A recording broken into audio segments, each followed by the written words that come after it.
You thought you had seen the last of me.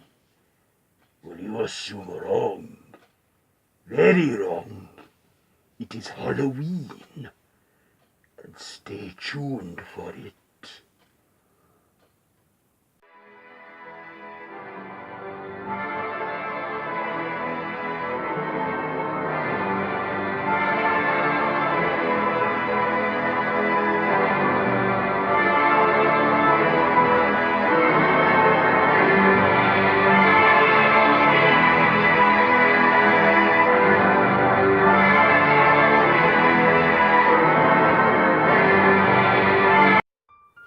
Why, hello there, YouTube, and welcome to this Halloween special of my show, The Iron Phantom's Black Book. So, as always, I have two short horror stories that I want to tell you that will tap your fear. Because, well, it is Halloween, and what better time to tell scary stories? So let us begin. This first story is called The Party.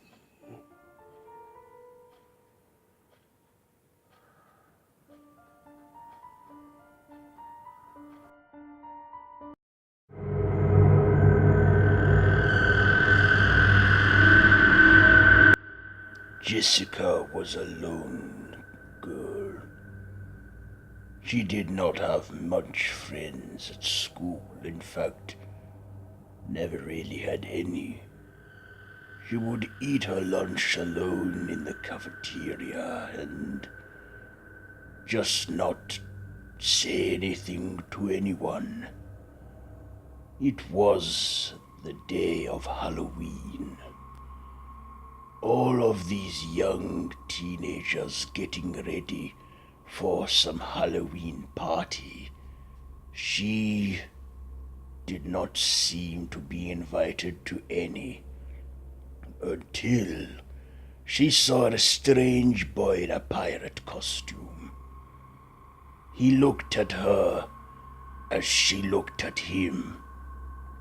Then Billy walked up to her and said, "My name is Billy." Jessica, feeling surprised, wondering of all the people to talk to, why her? She then introduces herself by telling him her name is Jessica. They get talking and chatting, and then Billy invites her to this Halloween party, asking him where the party is. He tells her it is at the old house. Jessica telling him that is where those murders took place a few years ago, where all the people were poisoned and hung on the trees all over the place. They say that the killer ended his own life that night too. Billy says no one lives there anymore. It will be fun. Come with me, he asked. Jessica, having nothing else to do, decides to go with him on this Halloween date. Then, when she returns home, she goes back out again to buy a costume. Looking around, she does not have much to choose from, as the costume store sells out pretty quick on Halloween. She finds a costume of a clown and puts that on. She then meets Billy later on that night. They both go into this party together. Jessica looking around at the trees, saying, who has hung these dummies onto the trees. Billy tells her it is something that they have done every year since that event. Jessica asking, that sounds quite disrespectful. Billy saying it is just how it goes. When at the party, everyone is dancing, mingling, having food and drinks. Billy gets her a drink, and they toast to meeting each other. Asking her if she is interested in a dance. She tells him, okay, as they dance together. Then, after they danced, the host makes himself known. The host looking exactly like the killer who committed the acts all those years ago. Jessica saying, he looks so much like the killer, Mr. Judge is his name. Billy tells her yes, he is a look-alike and dresses as him. He hosts the parties. Talking and chatting, she asks the man dressed as Mr. Judge why he hosts these parties. It seems disrespectful. Mr. Judge tells her, I do it because I enjoy Halloween.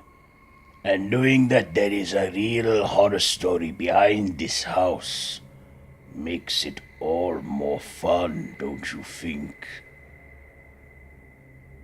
Agreeing with him strangely as he gives her another drink. Then they carry on partying and singing.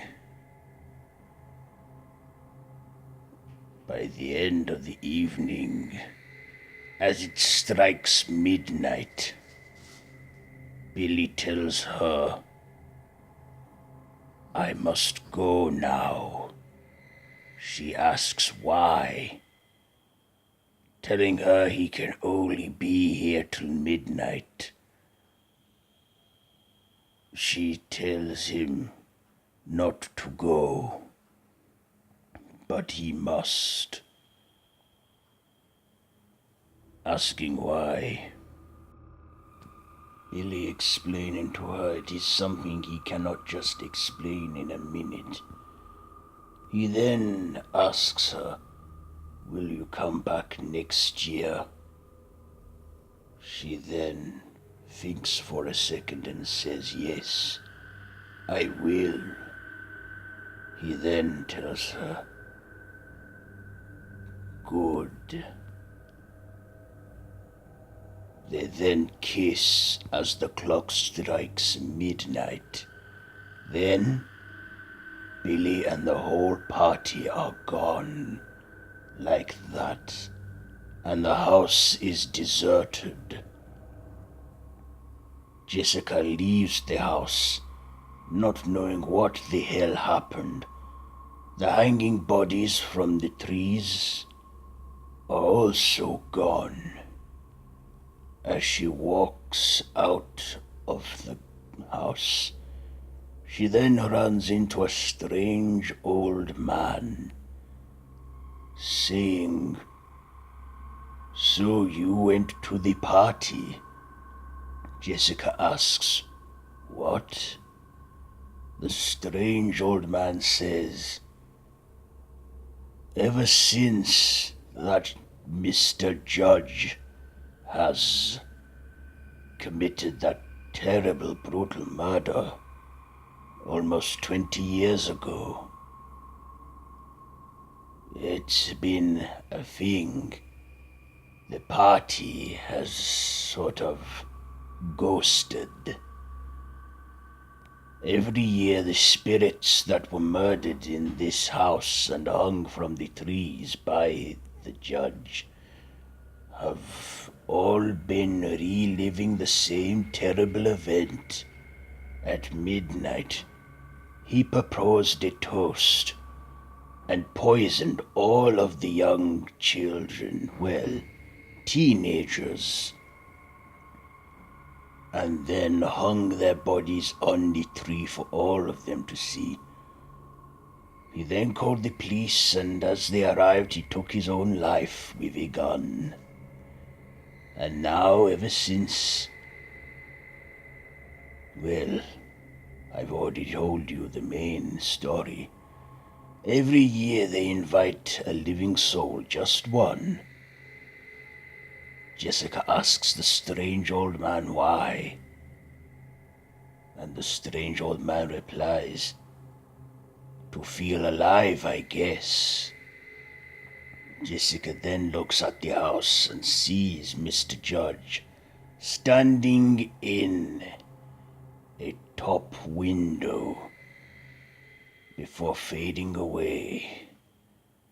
She also sees Billy at the bottom in the living room window, waving to her before he fades away.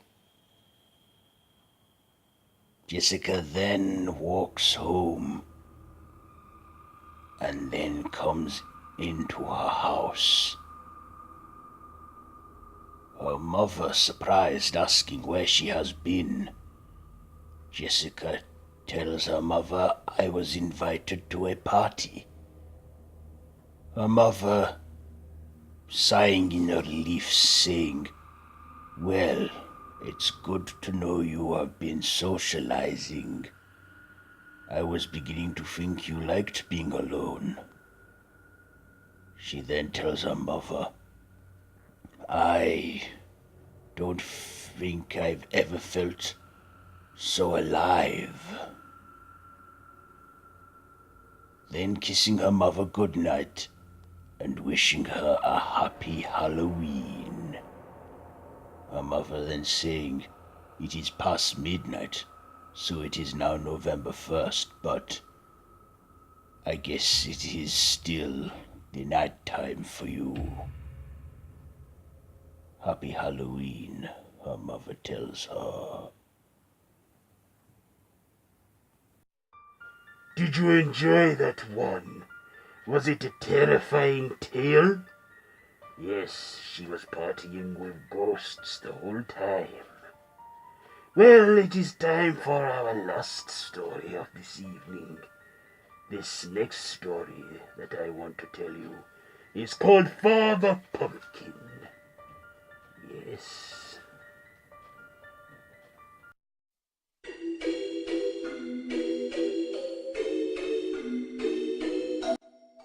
After a long evening of trick-or-treating, Lucy then returns home and changes out of her witch outfit, and then counts all the candy she has collected.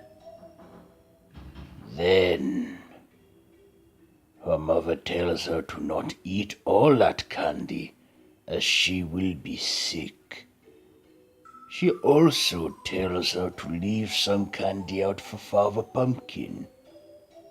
Lucy asking her mother, "Who is Father Pumpkin?" Her mother telling her, "He is like Santa Claus, only he likes to take children away if they do not leave candy out for him." She then tells her mother she will leave some candy out for him. Later, when she goes to bed, her mother tucks her in and gives her a kiss on the head good night. She then asks her mother, "Mother, will Father Pumpkin take me away?" She then tells her, "No, you've left candy out for him. Just don't be awake when he comes." Lucy telling her mother. Okay, mother. Later on in the night, she gets up and gets herself a glass of water. When she has drunk her water, she hears a noise downstairs, calling out hello. As she gets no answer, she goes downstairs to investigate. She then walks around and is startled by her cat. As she goes up to pick up her cat, the cat runs away in fear. She then looks in the living room and sees a tall, slender person in the living room eating the candy that she left out. She then looks in terror before the tall, slender being turns around. She quickly hides. The tall, slender being, having a pumpkin for a head, then resumes eating his candy. Then, as Lucy tries to go back to bed, she then makes a creaking noise as she goes up the stairs. Then, the tall pumpkin-headed monster, which at this point is Father Pumpkin, goes up to her at full speed. She then begs Father Pumpkin to not hurt her or take her away. Father Pumpkin says, "No children have seen me before and lived." She then begs in terror not for him to kill her or eat her. He then tells her, "Why would I want to kill you? You're just a child. Tell me, what did you dress as for Halloween this evening?" Lucy tells Father Pumpkin, "I dressed as a witch." Father Pumpkin says, "Ah, a witch.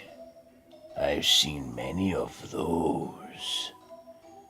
I've also seen clowns, vampires, werewolves, skeletons, even people dressed as Frankenstein monsters. But you were one of those who dressed as a witch." She then asks Father Pumpkin, "What are you going to do to me?" He then tells her, "Well, no little monster has seen me before, and when they do, they usually never tell anyone. Can you do that for me?" said Father Pumpkin. She said, "Yes." "Do you like Halloween?" he asks, and she says, "Yes." "Then come with me back to Halloween Town, where every day is Halloween, my little witch." As he gently touches her on the nose, she then starts to change and turn. Her nose becomes pointed, and she turns all witch-like. Then Lucy's mother wakes up. She then goes downstairs as she has the terrible feeling that Lucy is not safe. Then she sees the front door open and then runs outside, but is too late. as she sees her daughter holding hands with Father Pumpkin. She then looks back and, now transformed into a witch, she says, "Happy Halloween, Mummy," as Father Pumpkin also turns around and looks at Lucy's mother and says, "She is mine now," as he puts his long finger to his lips, as he tells her not to breathe a word of this to anyone, as they fade off into the mist. And they were gone. Did you enjoy that tale? Did it top your fears like the previous one? Well, I hope you enjoyed it. And that is it for this month's Halloween special and show. Did you enjoy the stories in tonight's episode? Let me know down in the comments below. And if you like this video, be sure to give it the big thumbs up, to share with your friends, and to subscribe to the official Random Horror YouTube channel, and to hit that notification bell so you can stay notified whenever a new video is uploaded to this channel. All of the Random Horror social media links, Facebook group, the Random Horror Madhouse, the Twitter and Instagram are all links down below in the description. So be sure to check all of that out. Well, that is it for this Halloween special of the Iron Phantom's Black Book. I hope you enjoyed it. So until next time, don't have nightmares, and happy Halloween to you all.